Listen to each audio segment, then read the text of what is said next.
Hey up you beautiful buggers, how the devil are we all doing? It's Taps Nuts Gently, and this week we're going to have to switch up the competition a little bit. And why is that, you may ask? Well, to put it quite simple, you masochistic buggers, you've uploaded so many builds, we can't actually do a top 5. So with that being said, mon petit fleurs, let me show you this week's top 10 Fallout 76 camp builds. This is going to be interesting. Right then, so to kick it off, in the number 10 spot we have 62. I'm not sure that's how you pronounce that, but that's what we're going with. Now, what we have here, guys, is quite obviously a floating pirate ship. These things were literally bloody everywhere at one point in 76. Honestly, I shit you not, these things were so common, you could have made a Pirates of the Caribbean movie, but on crack. They were just so bloody numerous, and then they just disappeared. However, Chniaum has brought the build back. And you know what? I like that. It brings back a little bit of nostalgia for some of us older 76 players. At least it does for me, anyhow.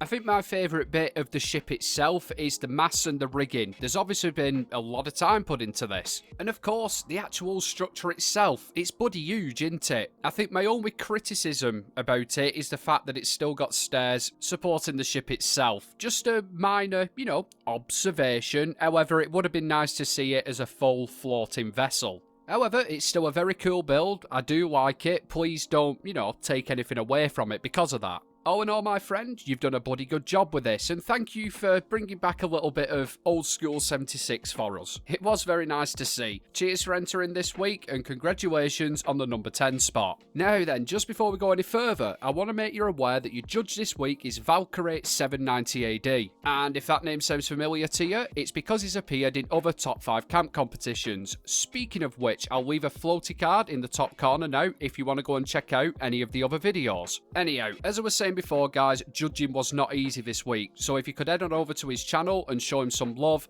I'm sure it will be much bloody appreciated. I'll leave a link in description. Back to the top 10, and in the number 9 spot this week we have Wolfie Material with the quite aptly named Modern Camp, and this thing is very simple by the looks of it, yet very elegant as well. In all honesty, it's quite nice to see a modern house that isn't too over the top. Yeah, very refreshing indeed, Wolfie. Now, apart from the structure, on the exterior we have this really nice, well put together swimming pool here. Well, I say it's a swimming pool, it could also be a bloody pond. However, in the north, where I'm from, a pond and a swimming pool, yeah, it's kind of a interchangeable term, really. Look, all I'm saying is, any opportunity to get a free bath and save a few quid on water is one that can't be passed up. On to the interior. Now, first off, I absolutely love what you've done with that staircase. That looks really well put together. You've obviously spent a load of bloody time on that. The same with kitchen as well. Again, you've done some nice little merges and it looks really well put together. Fair play, mate. The only thing I would criticise on this is the lack of decoration downstairs. It could have done with being filled up a little bit more, but I'm guessing you were running kind of low on budget due to, the size of the bloody house you've made. Again though, that's all in my opinion, and let's face it, I'm not the best decorator in the world, so yeah, it really doesn't mean much, does it? Wolfie, you've done a pretty solid job on this one. Thank you very much for entering this week, and congratulations on the number 9 spot. Right then, mon petit fleurs, in the number 8 spot we've got Last One Left with the Smuggler's Safe House, and big shout out to Moonlight Cowboy for uploading this on behalf of Last One Left. Very decent of you, my friend. Now first up, if you like scrappy builds, I'm guessing this one's going to be tickling your balls a little bit, isn't it? I know it's tickling mine. It is absolutely awesome, and the location is used as well fits in with scrappy and immersive stuff because there's quite a few pre-existing structures here. More specifically, raider structures. Now, Last One Left has done a bloody fantastic job at integrating some of the structures into the camp. They do have you scratching your head a little bit, don't they?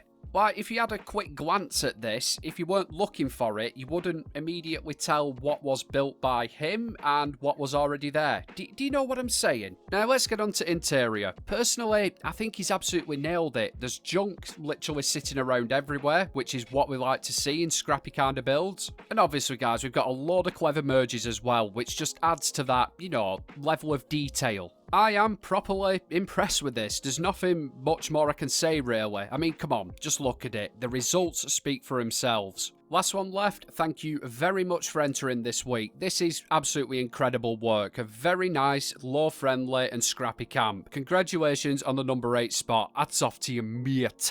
Continuing with the scrappy and law-friendly kind of builds, in the number 7 spot this week we have Tailor-Made with the Secluded Living Camp. Well, I use the word camp. To be honest, this looks more like a bloody settlement if we're being honest with ourselves. Now, right off the bat, the first obvious thing is this perimeter wall, isn't it? Taylor, you've done a cracking job with that, pal. It must have taken a bloody while as well. You know, a lot of people would just go, right, let's throw up these defensive jump walls and, you know, I've bloody done with it. But you've mixed and matched materials and it really does add to the effect. It's properly post-apocalyptic, realistic, if that makes any sense. Just sit back and imagine this for a second, right? If you was living in a nuclear wasteland, you would want something with this style of construction, you know, a nice defensive perimeter wall, maybe a couple of guard posts knocking around for keep an eye on shit. Ah, yeah, with a build like this, you'd have a better chance of actually surviving for more than 3 minutes. In my opinion, Taylor's absolutely nailed the decor on it as well. Obviously, it's nothing too over the top because that'd totally go against the whole bloody theme of this. But guys, just take a look at that little cabin there, for example. That decor is absolutely top-notch. Fair play to you, mate. This is brilliant work. Taylor, thank you very much for entering this week, pal. You've absolutely nailed the post-apocalyptic, immersive kind of theme. Congratulations on the number 7 spot, mate. Very well done indeed.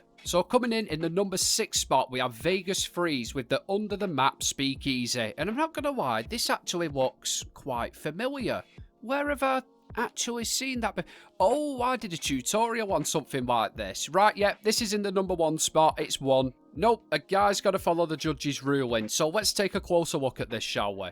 Now, believe it or not, this camp is actually built in flat woods. You can get your camp down really close to some of the houses. And just like Vegas has done here, you can do some pretty cool and pretty hidden things as well if you put your mind to it. Obviously, above ground, you can't really see much. The only thing we've got here is this little structure with a symptomatic sunk down into the foundations. And what do you think this is going to do?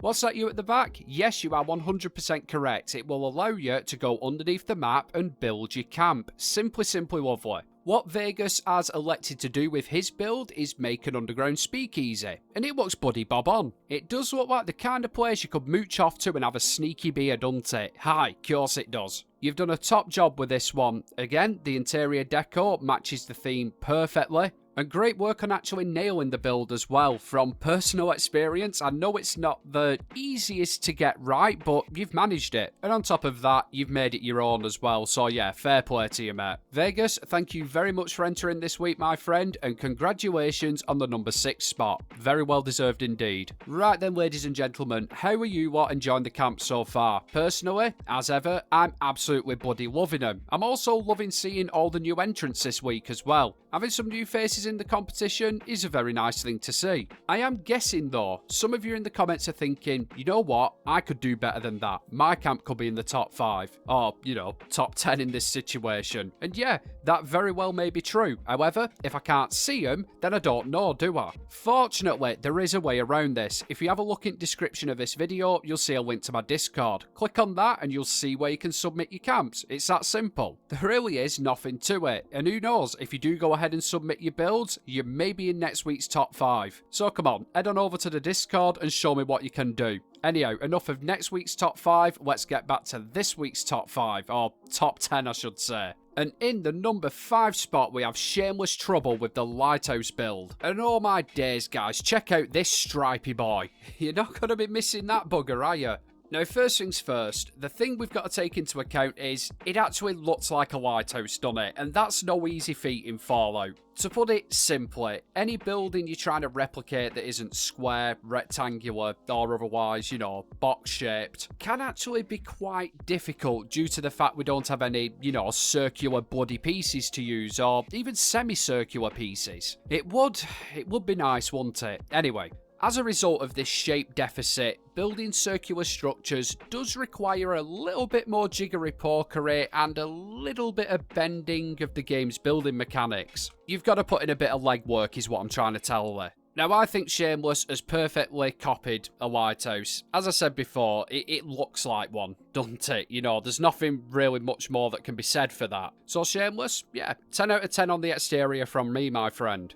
Now onto the interior, and yeah, you've done an half decent job of decorating this as well. I've also noticed you've got wallpaper on the inside of your build, which means that you have double walled this entire structure, I do believe. All I'm saying is, that must have been a kick in the penis, so fair play to you for your masochism. I can respect that. I've got to say, my friend, I absolutely love the stereo that you've made over there as well. A few choice little merges has created that bloody masterpiece. Yeah, really well done, that one. Guys, if you've seen any more of these videos, you will know that I love it when players take items and create other items out of them, if that makes any sense. I don't know, I just like the ingenuity that some of you guys have. It really is bloody impressive. To be honest, same can be said for them stairs as well. You've not gone for the traditional spiral staircase that you see in a lot of lighthouse builds. You've used normal stairs and catwalks. Obviously, that's a much simpler method, but I'm wagering that it works better than a couple of stacked suitcases, and it still looks good as well. What's the old saying? Work smarter, not harder, or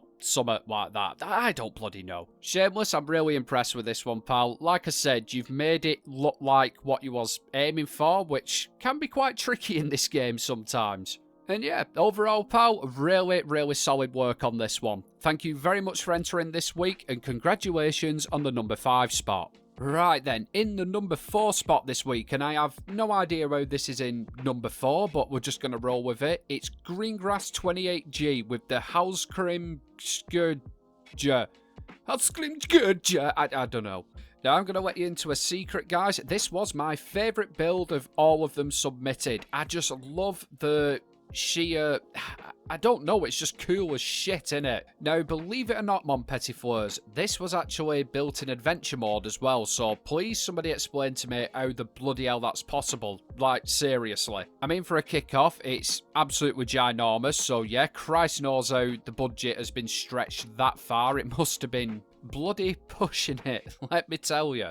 And of course, the other thing, these building techniques, how did you make this? This is just witchcraft. The amount of time that must have taken to get all those stone columns at the correct height so it all looks even and nicely matched up on each side, I dread to think. This is just simply put, mind-blowing. And I'm actually reading the description now and it says this is based on a real church. So yeah, be intrigued to actually see what that is. Let's get it up now. Hallgrim Skulgja Reykjavik.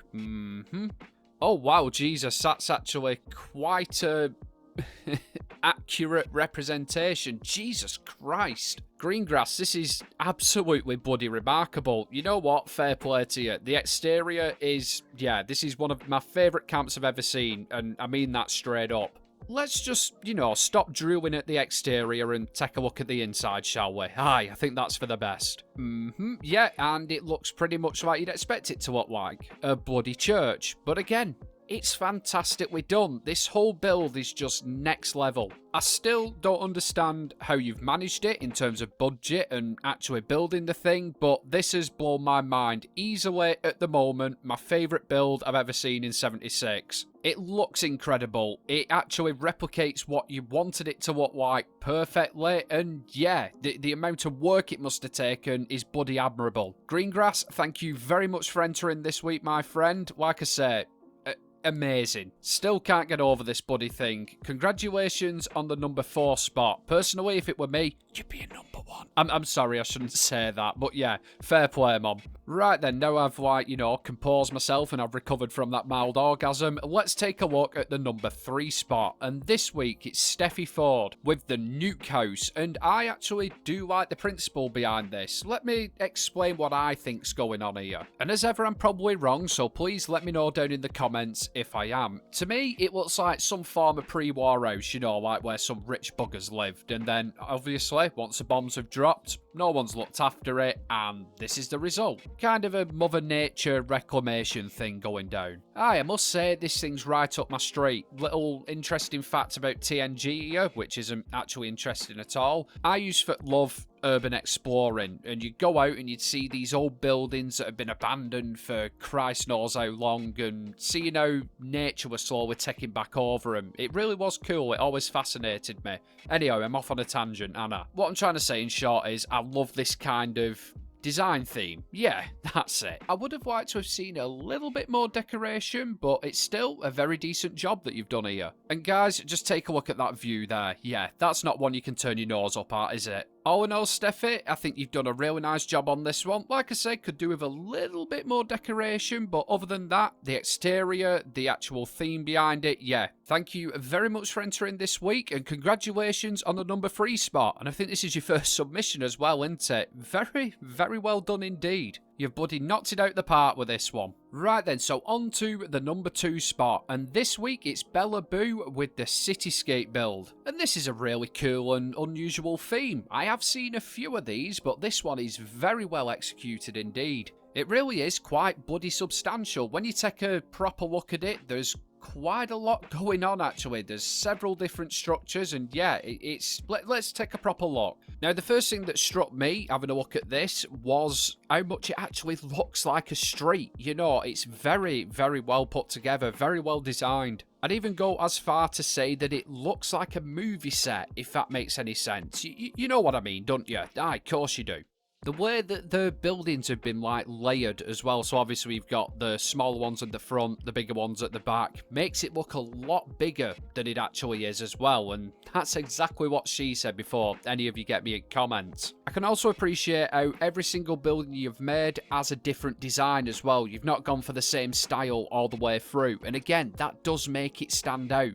Yeah, I think it gives each of the structures a little bit of uniqueness, I think the word is. Now, unfortunately, there isn't really any interior shots in this video, but to be honest, it really doesn't need it, does it? The actual build itself is the cityscape. We do have a rather noble-looking Deathclaw stalking through, though, and is that supposed to be Godzilla? I don't know. It could be. It could also just be me looking too deeply into shit, and that's probably more accurate, to be honest. All in all, Bella, you've done a really good job on this one. 10 out of 10 from me. Thank you very much for entering, and congratulations on the number 2 spot. Very well done indeed. Right then, so now we come to the number 1 spot. And who's got it this week? Quite frankly, I have no idea. There's been that many entries, it could be bloody anyone. However, we're going to have to hold on to our horses for just a little bit longer, because it's time for the honourable mention section. Yes, and this week we only have one honourable mention, but we do have something else as well. So yeah, let's take a look. So the honourable mention this week goes to with the Riverside Pagoda build. And holy sweet Jesus Christ, this is absolutely amazing. Wow, I mean, yeah, but you've killed it with this one. It looks like a Japanese temple pagoda thing. I know what I'm on about. Wrong name though, totally. Anyhow, not only have you done one complicated arse build, you've done 2 complicated arse builds, which is double the masochism, double the aneurysms, and double the kick in the penis. I am properly impressed at this stage, mate. And it's not just the exteriors either, the interiors are perfectly well done. I mean, ladies and gentlemen, just take a look at that. My friend, thank you very much for entering this week, and congratulations on the honourable mention. That's some bloody impressive stuff, that is. Now then, we come on to the new little thing that I've added, and it's called TNG's Choice. Yes, how original. And the builds that I'm going to be choosing here are ones that didn't make the top 5 or the honourable mentions, but I thought should have been included. So here goes. My choice this week is by Carpenter Maru with the Steampunk Castle, and I absolutely fell in love with this one. And the main thing that did it for me, believe it or not, is the stairway. More specifically, the shape of the stairway. Look at how it just curves around the rocks. To be fair though, the whole structure is simply lovely. I literally can't find anything wrong with it at all. And the same can be said for the interior. Again, look at them staircases. It's just unreal. Maru, thank you very much for entering this week. Top-notch work. Really did stand out to me, this one. Again, thank you for entering, and congratulations on being TNG's choice. Ain't that lovely? Aye, of course it is.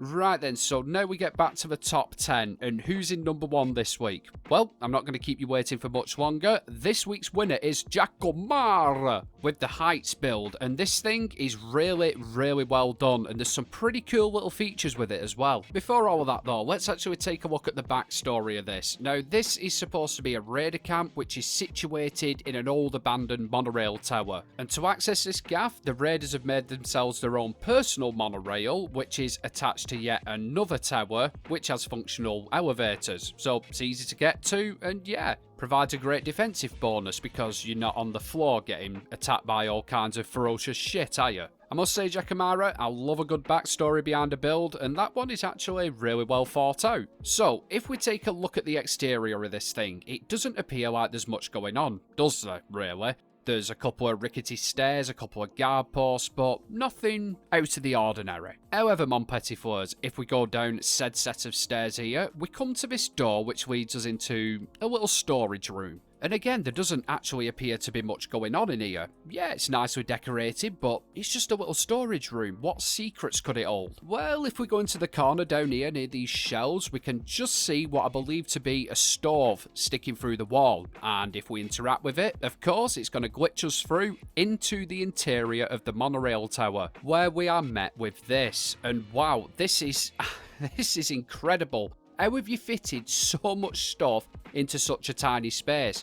Now, I've never seen anybody building inside one of these before. Of course, there is the big one that everybody used to build in. However, like I said, I've never seen anybody going inside one of the inaccessible ones such as this. So yeah, hats off to you for the ingenuity there, pal. This whole interior section is really, really cool. I love how you've made like a little bar in here where the raiders can just chill out. It's just so well bloody put together, and the decor, you have absolutely nailed it, my friend. On top of this, the way that you filmed it, how you've got people in there to actually act in it, that's a nice touch again. All in all, Jackamara, you've knocked this one out of the park, buddy. The location, absolutely perfect. The way you've used said location, again, simply ingenious. Aye, this is more than worthy of being in the #1 spot. Thank you very much for entering this week, buddy, and congratulations on the #1 spot. Very, very well done indeed, mate. And thank you to everybody who entered this week. I think there was over 30 entries, quite literally. So yeah, it was a very difficult one. And there was no doubt some builds that, you know, in other weeks would have 110% got in. However, it was nice to see some new camp builders actually entering and getting the camp showcased. Ah yeah, this was a pretty solid week this week. I did enjoy this one. Guys, please make sure you head on over to Valkyrie's channel. Like I said, I've left a link down in the description. He is more than deserving of you showing him a little bit of love. This was not an easy week, as I've just mentioned, so please head on over there. As ever, I'd like to say a massive thank you to all my channel members and Patreons. The extra support is much appreciated. If that's anything that you guys are interested in, there's a link down in the description, as well as links to all my other socials as well. Anyhow, as we say it north, I will love you and leave you, and I'll catch you all at next one.